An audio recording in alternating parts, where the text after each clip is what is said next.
대치동에서 수학을 수천만 원 쓴다고 무조건 수학을 잘하는 게 아닙니다. 매일 열심히 수학을 공부하는데 왜 이렇게 수학을 못할까요? 그 이유는 단 하나입니다. 가짜 공부를 했기 때문이죠. 오늘 영상에서는 미국 하버드, 스탠포드, 퍼듀 대학교 등 세계 최고 대학들의 인지과학 연구가 공통적으로 증명한 진짜 수학 공부법을 알려드릴 거예요. 이 영상 하나로 수학 공부에 낭비되던 돈과 시간을 완벽하게 아껴드리겠습니다.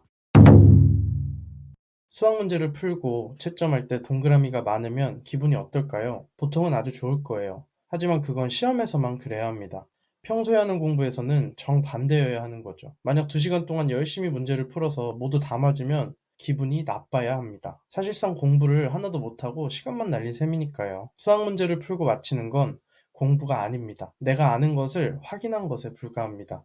스탠포드 대학교 캐럴 드웻 교수가 강조했듯이 우리의 뇌가 성장하고 실력이 자라는 순간은 자신의 한계에 부딪혀서 도전적인 과제를 해결하려 애쓸 때입니다. 헬스장에서 가벼운 덤벨을 들고 힘들지 않게 운동하면 근육이 커질까요? 근육을 키우려면 어느 정도의 고통과 자극은 필요한 겁니다. 공부도 마찬가지예요. 틀린 문제를 붙잡고 매달린 시간이 없으면 공부를 안 한 것과 다름없습니다. 바로 이 틀린 문제가 뇌를 성장시키는 최고의 도전 과제이고 내가 무엇을 공부해야 할지 알려주는 지도와 같은 거죠. 자, 그럼 이제 어떻게 수학 공부를 하면 될지 알아보겠습니다. 진짜 실력이 성장하는 수학 공부는 총 4단계로 이루어져 있습니다. 이 4단계를 순서대로만 실천하면 누구나 수학을 잘하게 될 수밖에 없죠. 자, 그럼 첫 번째 단계는 개념 공부입니다. 수업을 듣거나 교재를 보고 개념을 이해하는 공부의 시작점입니다. 이미 수업을 듣고 교재를 보며 개념을 공부했다고요? 사실 첫 번째 단계조차 방법을 모르면 제대로 하기 쉽지 않아요. 진짜 개념 공부는 눈으로 보고 귀로 들으며 내용을 훑는 것이 아니라 본인이 직접 탐정처럼 텍스트를 분석하는 것입니다. 개념을 완벽하게 이해할 수 있는 구체적인 방법을 지금 알아볼게요. 지금부터 모든 개념을 EW 질문법으로 파고드세요. 여기서 EW란 단어의 뜻을 파고드는 what 질문과 논리의 흐름을 파고드는 why 질문을 의미합니다. 첫 번째 W인 what 질문은 문장을 이루는 단어 하나하나를 자세히 들여다보는 것입니다. 모든 단어에 대해 이 단어의 정확한 뜻이 뭐지? 라고 스스로에게 질문을 해보는 거예요. 그리고 모르는 표현은 단 하나도 없어야 합니다. 만약 내 입으로 직접 설명할 수 없다면 아직 모르는 상태고요. 그러면 그 단어부터 다시 공부를 해야 됩니다. 자, 두 번째 W는 why 질문인데요. 문장과 문장 사이의 논리적 연결고리를 파악하는 것입니다. 혹은 개념과 개념 간의 논리적 연결고리를 파악하는 거죠. 자, 이 공식이 여기서 왜 나오는지, 그리고 이 조건은 왜 필요한 건지, 이 내용 다음에 왜 이런 내용이 이어지는 건지 등의 질문들을 계속하면서 내용의 이유와 흐름을 따져보세요. 자, what 질문이 텍스트의 사실을 확인하는 과정이라면 why는 그 이면에 숨겨진 맥락을 이해하는 과정입니다. 이 두 가지 질문을 끊임없이 던지는 능동적인 이 과정이 뇌를 가장 강력하게 활성화시킵니다. 이렇게 얻은 확실한 개념만이 어려운 문제를 풀 때 꺼내 쓸 수 있는 진짜 무기가 되는 것이죠. 이 과정이 없이 문제만 푼다면 무기 없이 전쟁터에 나가는 것과 같습니다. 내가 한 개념 공부가 별로 힘이 없는 거죠. 자, 이렇게 EW 질문으로 개념 이해라는 무기를 만들었습니다. 하지만 아직은 이 무기가 날카롭지 않아요. 아주 무딘 상태고요. 이제 완벽히 내 것이 되기 위해서 다듬는 시간이 필요합니다. 그런데 보통 많은 학생들이 여기서 착각을 합니다. 이제 내가 다 이해를 했다고 말이죠. 그래서 그 착각을 깨부숴야 합니다. 어설프게 흩어져 있는 개념들을 끄집어내서 완벽하게 내 것으로 각인시키는 과정이 필요한데 그것이 바로 두 번째 단계인 백지복습입니다.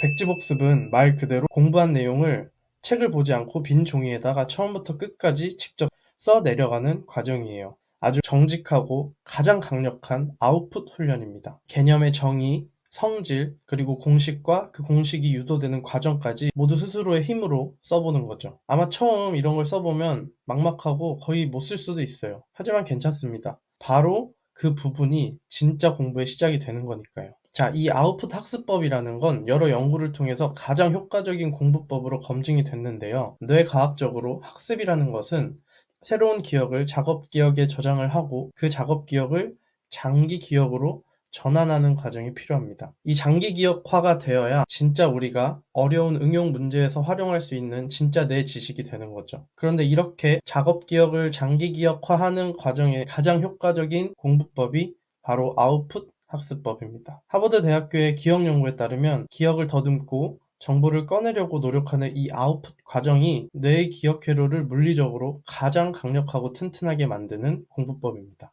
자, 이렇게 백지복습을 통해 2단계가 완료되었다면 이제 진짜 개념 이해가 완성된 것입니다. 그럼 이제 우리는 드디어 날카롭게 다듬어진 개념이라는 무기를 손에 쥐었습니다. 하지만 이런 최고의 무기도 실전에서 휘둘러보지 않으면 아무 의미가 없겠죠. 자, 그래서 세 번째 단계는 바로 문제풀이입니다. 3단계 문제풀이는 사실 공부를 하는 단계는 아닙니다. 4단계를 위한 공부의 시작이 되는 것일 뿐이죠. 자, 이 문제풀이를 한다는 것은 내가 4단계로 문제를 분석을 해야 되는데 그 분석할 문제를 선별하는 과정입니다. 다시 말해서 이 문제풀이라는 건 아는 것과 모르는 것을 구분해서 그 모르는 문제를 공부하기 위함이죠. 자, 많은 학생들이 개념은 아는데 문제가 안 풀려요 라고 말합니다. 그런데 그 이유는 사실 간단해요. 문제 속에서 개념이 "나 여기 있어요." 하고 이렇게 대놓고 드러내는 경우는 없습니다. 여러 개념이 융합되고 아주 교묘하게 숨겨져 있죠. 그래서 특별한 훈련을 하지 않으면 문제에 연결지어야 할 개념들이 쉽게 보이지 않습니다. 자, 어쨌든 이렇게 3단계에서 문제풀이를 할 때 많이 나오는 질문 중에 하나는 "문제의 난이도가 어떻게 해야 적절할까요?" 입니다. 자, 제가 추천드리는 적절한 문제의 난이도는 10문제 중에 6문제에서 7문제 정도를 맞히는 수준입니다. 이렇게 적절한 난이도를 선택하는 게 생각보다 많이 중요한데요. 무작정 어려운 문제에 도전하면 좌절감이 커져서 공부를 계속 지속하기가 힘들고 또 너무 쉬운 문제만 풀면 기분은 좋겠지만 실력이 늘질 않게 되죠. 10개에서 3, 4개 정도 틀리는 수준이면 개념 공부를 통해 내가 어느 정도 알고 있다라는 자신감도 얻게 되고요.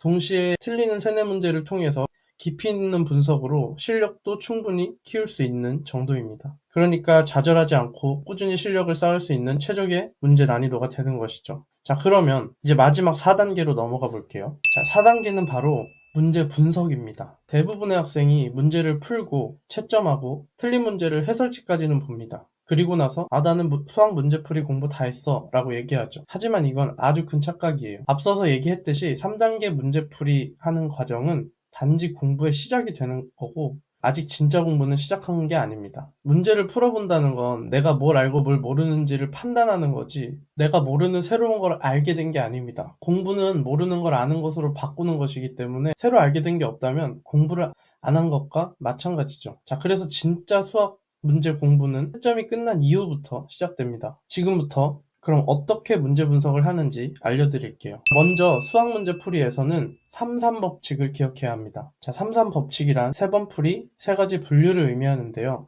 자, 하나씩 살펴보겠습니다. 수학 문제를 풀 때 모든 문제는 최소 3번 이상을 풀어야 합니다. 자, 모든 문제는 틀리더라도 스스로 맞히기 전까지는 해설지를 보면 안 됩니다. 혼자서 고민하면서 최소 3번까지는 풀어보는 시도가 필요하죠. 언제 풀어도 상관없습니다. 1시간 뒤에 풀든 밤에 다시 풀든 다음날 풀든 말이죠.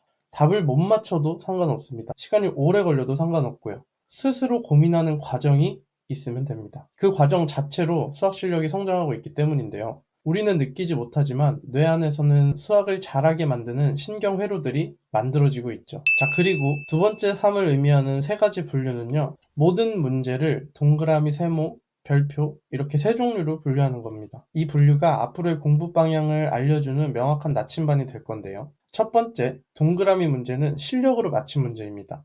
채점을 해서 맞힌 건 당연히 동그라미를 치겠죠. 이건 여러분이 완벽하게 이해하고 풀이 과정에 대한 확신이 있기 때문에 정확히 맞힌 문제들입니다. 이 문제에 대한 가이드는 아주 간단한데요. 그냥 가볍게 확인하고 넘어가도 좋습니다. 이제 만약 더 좋은 풀이가 있는지 궁금하다면 해설지를 잠깐 훑어보는 정도도 괜찮습니다. 자, 두 번째, 세모 문제는 맞았지만 분석이 필요한 문제입니다. 답은 맞았지만 이렇게 푸는 게 맞나 헷갈리거나 운이 좋아서 얻어 걸렸거나 시간이 너무 오래 걸린 문제들은 여기에 속합니다. 이 문제들은 여러분이 애매하게 알고 있는 부분을 날카롭게 다듬어 줄 수 있는 문제들입니다. 그리고 세모 문제에서는 문제를 채점할 때가 아니라 문제를 풀 때 판단을 하고 세모 표시를 해둬야 됩니다. 나중에 채점할 때는 판단이 어려워서 세모 표시를 따로 하지 못하는 경우가 많아요. 자, 채점 후에 세모 표시 문제가 맞았더라도 이 문제들은 해설지를 주의 깊게 살펴보면서 여러분의 풀이와 비교 분석을 해야 합니다. 그리고 나중에 다른 틀린 문제들과 함께 다시 풀어봐야 합니다. 3번 풀이 기억하시죠?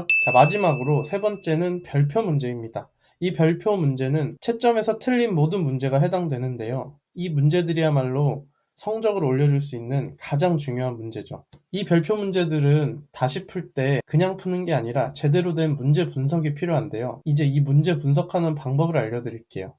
근데 우선 여기서 중요한 건 답을 맞히는 게 목표가 되면 안 된다는 겁니다. 이 문제 분석의 목표는 답을 맞히는 게 아니라 답으로 가는 그 길을 찾는 게 중요한 겁니다. 많은 친구들이 답을 찾는 것에만 집중해서 문제 분석을 제대로 못하는 경우가 많은데요. 우리는 탐정이 되어서 문제 속의 단서들을 깊이 있게 찾아보는 연습이 필요한 겁니다. 자, 그럼 문제 분석을 어떻게 하냐? 기본적으로 앞서서 설명드린 EW 질문법을 똑같이 활용하면 됩니다. 문제를 읽으면서 맞질문을 던지고 문제에서 나온 모든 단어와 표현들을 하나하나 내가 알고 있는지를 먼저 확인하는 과정이 필요하고요. 그 다음에 그 모든 표현들이 다 이해가 된다고 확인이 되었으면 문제에서 주어진 조건들에 대해서 Y 질문을 던집니다. 여기서 이 얘기를 왜 할까? 이 조건을 왜 줬을까?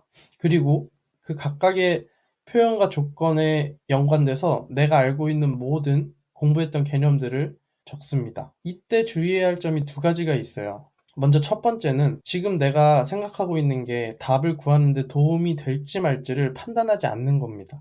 우리가 문제를 풀지 못했다는 건 무엇이 답을 구하는 데 도움이 될지 모르고 있는 상태입니다. 그래서 할 수 없는 걸 하려고 하지 말고 일단 내가 할 수 있는 것에 집중해서 모든 걸 다 시도해보는 자세가 필요합니다. 그리고 손으로 직접 다 적어야 합니다. 많은 친구들이 손으로 적지 않고 머릿속으로만 생각하려고 하는데요. 보통은 귀찮아서 그렇거나 손으로 쓰는 것이 아직 익숙하지 않기 때문입니다. 자, 근데 한번 생각해 볼까요? 126 곱하기 659는 몇인가요? 이 문제는 초등학생들도 풀 수 있는 아주 쉬운 문제이지만 손으로 적지 않으면 아주 어려운 문제로 변합니다. 자, 이렇게 문제 조건을 통해 얻어낸 단서들을 손으로 적어놓고 한눈에 볼 수 있게 하지 않으면 쉬운 문제를 본인이 직접 아주 어려운 문제로 바꿔서 못 풀게 만들어 버리는 셈이죠. 자, 이렇게 공부한 개념과 연결지어 문제를 분석하면서 스스로의 힘으로 고민하고 문제를 풀다 보면 보이지 않던 풀이법이 보이기 시작합니다. 저랑 수업을 하는 모든 학생이 다 이런 경험을 했습니다. 자, 그렇게 틀렸던 문제를 새로 맞히게 되면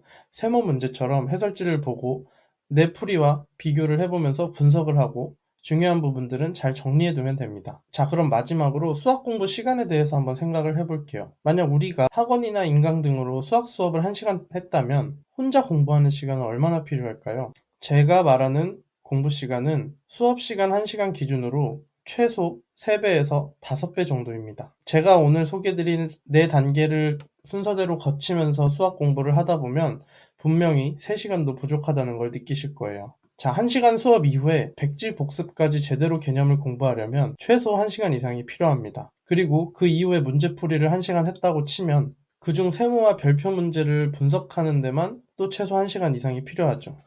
자, 이제부터는 수학 공부에 대한 개념을 바꿔야 합니다. 진짜 수학 공부는 많이 맞히는 게 아니고 잘 틀리는 것입니다. 그 틀린 문제들을 통해서 나의 실력을 키워나가는 거죠. 자, EW 질문법, 33규칙, 4단계 수학 공부법을 착실하게 지켜나간다면 분명히 수학 실력은 상상 이상으로 좋아질 것을 확신합니다. 자, 이건 단순한 기술이 아니에요. 하버드, 스탠포드, 퍼듀대 등 세계적으로 증명된 가장 과학적인 학습 원리입니다. 오늘 이 영상이 여러분의 돈과 시간을 아껴주고 성적을 바꿔놓을 인생 공부법이 되길 바랍니다. 감사합니다.